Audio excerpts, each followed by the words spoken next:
What if I told you that injury could actually make you a better runner? I recently came across some problems with my knee, and over the last couple years I've had a few more injuries than I'd care to admit, but I feel like I may have finally found a way to save my season with these few key cross-training tips. Let me explain. Cross-training is one of the only ways, actually, scratch that, it is the only way that I know how to maintain fitness while I'm hurt.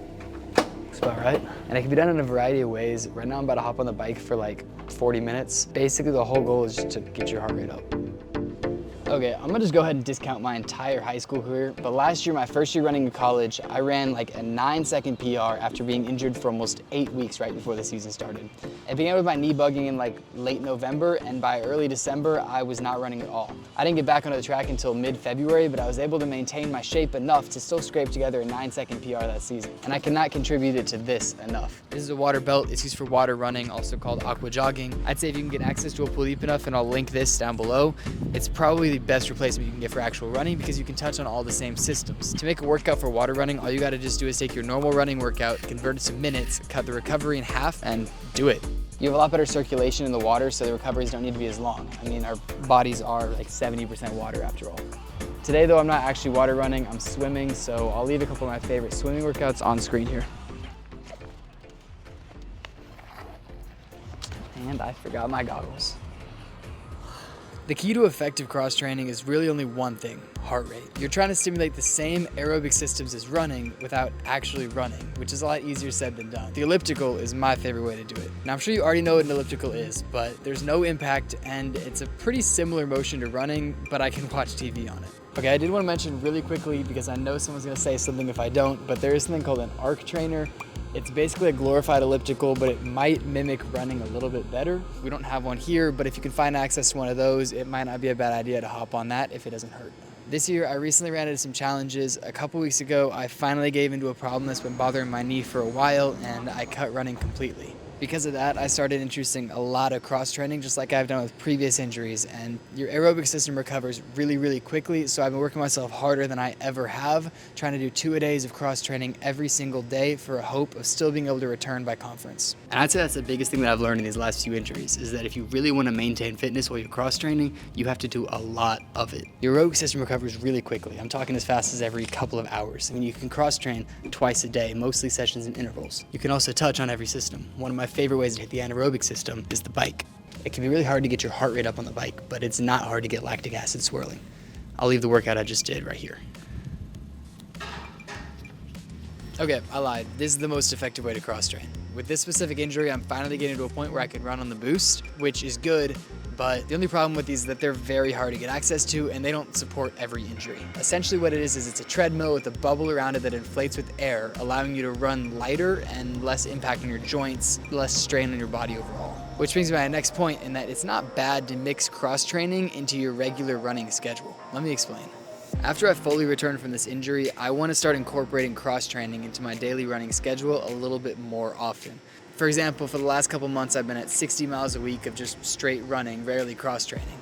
I think my body would handle it better if I were at like 50 miles per week of running, but like 70 miles per week of total volume when you incorporate cross-training, if that makes sense. Okay, one more thing that's really important always, but especially when you're hurt, is your nutrition. Basically, you always want your body to have what it needs when it needs it. So if your hamstrings are saying, I want to recover, I need protein, then your body needs to have that protein already broken down and available to maximize your recovery of that hamstring. Or if you're in my case and your knee is like, man, I'm really hurting, I need to replenish my collagen fibers, you might want to look into taking collagen. Ooh, Duolingo reminder, but in that situation, it is not only important what you eat, but you might want to look into some supplements. All the products I use are NSF certified for sport and or informed choice. This is a brand new pickup. It is the chocolate marshmallow level 1 protein powder. Other favorite protein powder that I've tried is the formula one, which is a little different because it assimilates into your body more rapidly, making it more readily available. It's the cafe mocha flavor. The 2 other supplements that I take daily from First Form are BCAAs. I have 3 flavors. Berry lemonade has become my favorite. And obviously collagen. I think I've tried every collagen flavor they have.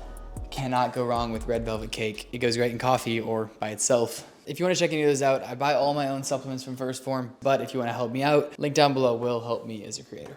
I just want to take a second and talk about something that I don't think is mentioned enough, and that is the mental aspect of injury.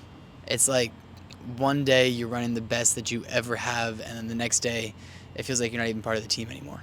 Especially when you're going through an injury that feels like it could be better any day, you never know waking up, is it gonna hurt?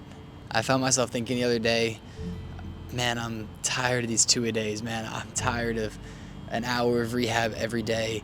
I'm tired of being alone in my apartment while the whole rest of the team travels to Florida, Arkansas, showing up for breakfast and they're all in a great mood because they just killed a workout and I did an hour on the bike. I honestly don't have any advice on this other than even if you're not quite the same runner yet, you'll be a better person when you come out the other side. Everybody responds differently. If you need to go find someone to talk to, go find someone to talk to. If you need help, go get help. Just, you'll be all right. Don't worry. Today I'm attempting a workout. It's been like 3 weeks since I've really run, so it's gonna be a good test to see how I maintain my fitness through that break. What I'm trying is just 4 by mile lactate threshold. I'm gonna start pretty conservative, mainly more focused on how my knee feels than how the reps go, but I mean, I'll take what I can get.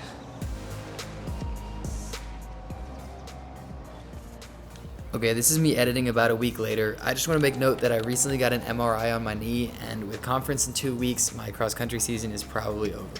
That being said though, sometimes it is important to step back and look at the big picture. Ultimately, I'm a track guy, and pushing through an injury to see a little more cross-country time just isn't worth it.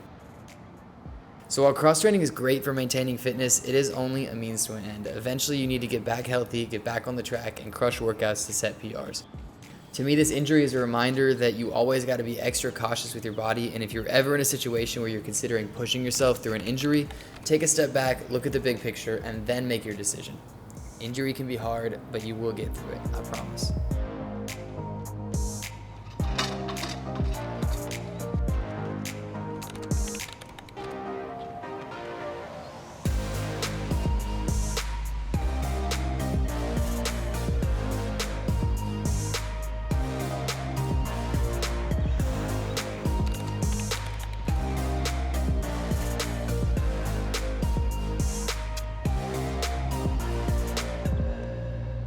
Overall, it went about how I was expecting it to, except I didn't come out quite as conservative as I was planning on. But I think that proves that you can still kind of maintain fitness, at least for the most part, while you're cross-training. If I was doing that workout before I got hurt, I probably would have done a couple more reps, maybe a little less recovery. At least for you guys to see, I'm gonna go ahead and put up what I've done the last couple of weeks on the screen here.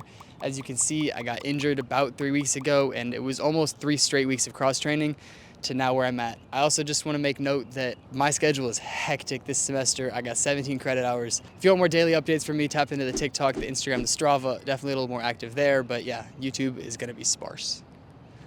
Cool.